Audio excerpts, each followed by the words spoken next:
जिनका डिवोर्स होता है, इन लोगों का पास्ट लाइफ कैसा होता है?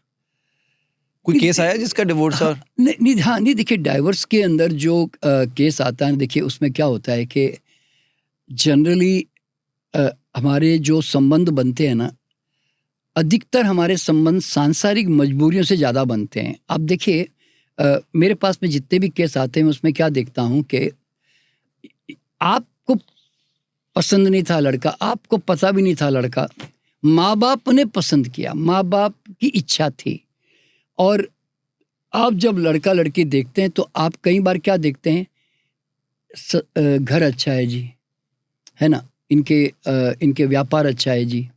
तो ये अधिकतर हमारा जो माँ बाप का जो एटीट्यूड होता है ना, वो इन चीज़ों को देखकर शादी तो सोच समझ के करते हैं अच्छे भलाई के लिए, लेकिन अल्टीमेटली क्या होता है, प्रेम उनके बीच में नहीं पनपता वास्तव में। और इसका रीज़न भी है कि हमारे यंगस्टर जो बच्चे होते हैं ना, उनके अंदर भी प्रेम नेचुरली पैदा होने का कोई वो परिवार में कहीं दिखाई भी नहीं देता ना, तो उनको भी दिखाई नहीं देता। They don't learn love in their life. एक औरत के प्रति क्या भाव होना चाहिए, रिस्पेक्ट होनी चाहिए, वो चीज़ें उनको सिखाई भी नहीं जाती, उनको पता भी नहीं होता। तो फिर इस तरह का वो बिहेवियर जो है फिर शादी के बाद भी वो अपने पत्नी के साथ कर रहे होते हैं। जो लोग लव मैरिज करते हैं घर से भागकर, और फैमिली में भी सब रोते हैं, बहुत ज़्यादा हर्ट भी होते हैं, पर वो खुद भी उस लव मैरिज के खिलाफ थे, पर अगर भागकर लव मैरिज करते हैं तो वो भी बहुत हर्ट हो जाते हैं। तो अब इसमें बेसिकली हर्ट उस मतलब सवाल ये था कि कोई जो भागकर शादी कर रहा है, परिवार भी हर्ट हो रहा है, और जो भागे हैं वो बोल रहे हैं कि परिवार वाले ने हमें हर्ट किया है, तो दोनों हर्ट हो रहे हैं। तो इसमें जो कर्म है वो किसको भुगतना पड़ता है? नहीं देखिए, क्या होता है कि पहली बात तो ये एक पेरेंटल बहुत बड़ी अंडरस्टैंडिंग करना बहुत ज़रूरी होता है कि हमारी संतान नहीं है। पहली बात, they are trespasser, they are passing through you. आप उसको अपनी प्रॉपर्टी समझकर नहीं आप उसको ट्रीट कर सकते। They are independent of their life. अच्छा, अब यहाँ पे एज ए पेरेंट्स आप उनको गाइड कर सकते हैं कि भाई लड़का ठीक है कि नहीं है, जो भी मान लो, लेकिन एक समय कई बार क्या होता है कि लड़की या लड़का इतने अंधे हो जाते हैं प्यार में, मतलब ये जो बोलते हैं ना, कि जिसके कारण वो उसके साथ जुड़ भी जाते हैं और बाद में जाकर वो मतलब अलग भी हो जाते हैं कई बार। तो इसका कारण क्या होता है कि एक्चुअल में जिसको हम लव अफेयर कहते हैं ना, मैं उसको एक्चुअल में लव अफेयर कहता ही नहीं हूँ। वास्तव में वो लव था ही नहीं, वो अफेयर जरूर था बस सिर्फ। क्यों मालूम है? वो जनरली वासनात्मक होता है कि फिजिकल अट्रैक्शंस होते हैं अधिकतर लव में, कि वो मिल जाए तो मेरा दिल जीवन का संतुष्टि मिल जाए, इस तरह से। तो और वो फिर देखिए, जब तक आप शादी नहीं करते ना, आपने नोट किया होगा कि आप आपस में अपने मेरा विचार तेरा विचार ये शब्द ज़्यादा स्ट्रांगली आप सामने लेकर नहीं आते। इसलिए आप लड़की कुछ भी बोले तो कुछ भी करने को तैयार रहते हैं आप, है ना, और आप उसकी कमजोरियों को भी सहन कर लेते हो। लेकिन जैसे ही आपने देखा कि मैरिज हुई, मैरिज होते ही उसके बाद में थोड़े दिनों के बाद में तेरे विचार मेरे विचार, मेरी पसंद तेरी पसंद, फिर ये शुरुआत हो जाती है। और उस कंडीशन में इस संबंध को ढोने का सेंस क्या है? क्यों तुम्हारे अंदर नीचे अंडरग्राउंड में प्यार शब्द है ही नहीं है। एक्चुअल में प्यार नहीं है। अगर प्यार होता ना तो उसकी वीकनेस, उसकी स्ट्रेंथ सब वो बर्दाश्त करता, उसको रेस्पेक्ट देता, और वो ये समझ कर करता कि भाई after all every human being is different, हर एक का नेचर अलग है, तो मुझे तो एज ए ह्यूमन बीइंग प्यार करना है। अब उसकी कमजोरियां हैं तो गलत हो गया, ये ठीक नहीं है, मेरी बात नहीं मानती, यहाँ बात नहीं मानता, तो ये सब चीज़ें प्यार नहीं है। फिर मैं इसको प्यार नहीं बोलता। तो इसलिए मैं जिसको लोग लव अफेयर कहते हैं ना, मैं उसको लव अफेयर बोलता ही नहीं। वो लव था ही नहीं तुम्हारा।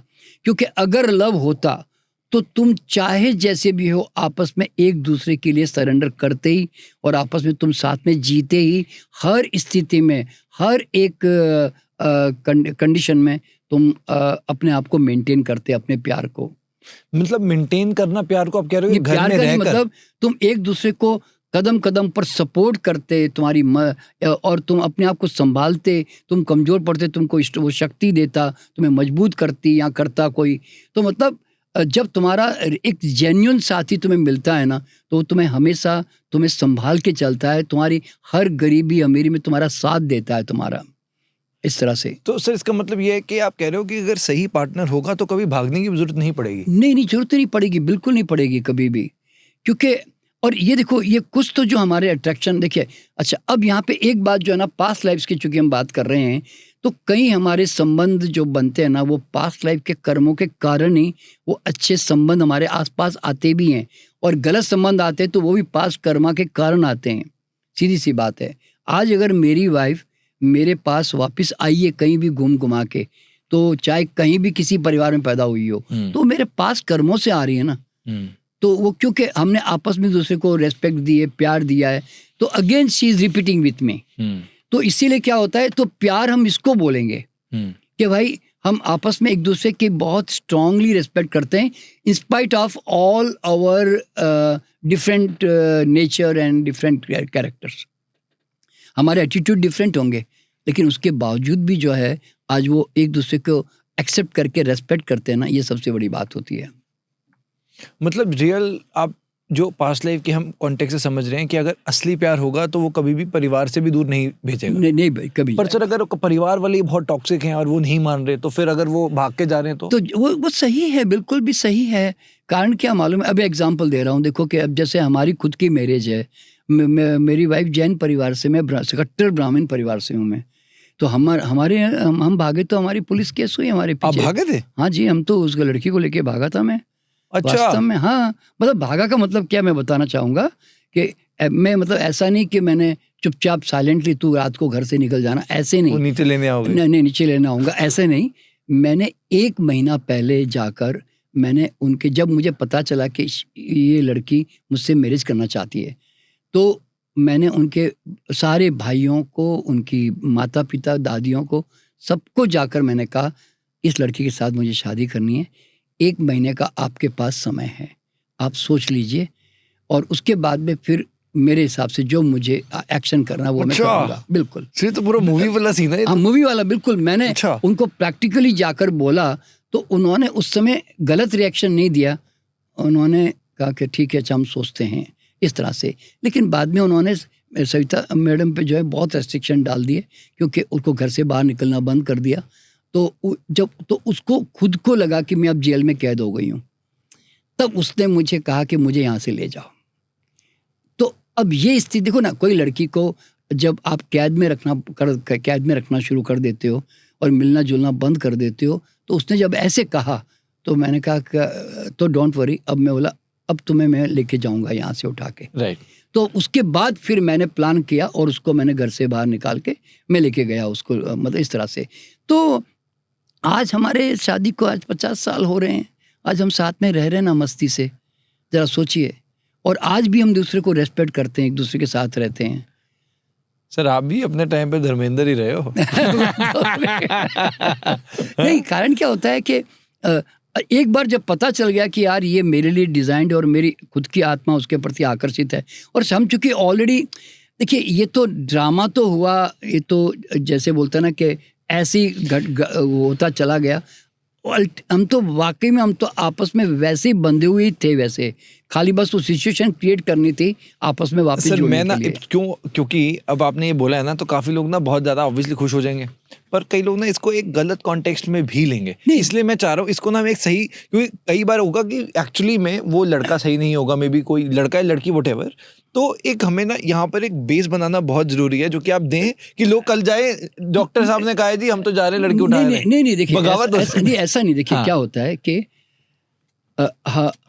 देखिए इसमें चूंकि ब्राह्मण परिवार था, तो मेरे घर में भी तो बहुत मतलब सारे अगेंस्ट में थे मेरे, और उनके परिवार में भी। अच्छा, अब मज़ेदार बात क्या थी कि मैडम के डॉक्टर सविता के परिवार के आधे भाई मेरे फेवर में थे, आधे परिवार मेरा फेवर में था, आधा परिवार थोड़ा सा नेगेटिव था, यूँ।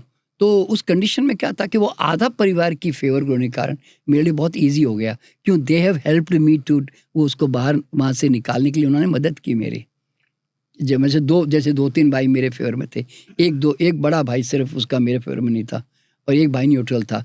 तो उस कंडीशन में वो एक सपोर्ट भी मिला ना मुझे, तो इसीलिए तो अब सवाल क्या होता है, मैं ये नहीं कहता कि हमें वो लड़की को भगाना चाहिए या मैं कोई ये तो बहुत मजबूरी में हमें ऐसा इसलिए करना पड़ा क्योंकि उसके ऊपर रेस्ट्रिक्शंस आने शुरू हो गए और एक समय आने पर अब उसको छुड़ाना ही पड़ेगा वहाँ से, जो बोलते हैं ना, परिवार से, नहीं तो वो बड़ी बंदी हुई रह जाएगी अंदर ऐसे, और फिर वो कहीं ना कहीं धक्का मार के शादी करवा देंगे उसकी। पर ये सर पेरेंट्स की फ्री विल के अगेंस्ट नहीं हुआ? नहीं, पेरेंट्स की फ्री विल, देखो क्या होता है कि पेरेंट्स तो खैर उसके ऐसा कोई ऐसा पिताजी थे नहीं, उसके सिर्फ भाइयों का ही उसमें खेल था, और भाई अपने ढंग से, जैसे होता है लड़की है कोई घर में, राजस्थानी परिवार में होता है लड़की है तो she should marry to someone, that's all, ऐसा होता है ना। तो वो एक गलत शादी भी हो जाती है ना फिर। आज वो और देखो उसके दिमाग में क्या था मालूम है, अगर मेरी गलत शादी भी हो गई ना तो मैं मेरी बच्चों की शादी में मेरे बच्चों से करूंगी, मतलब उसके दिमाग में इस हद तक भी था।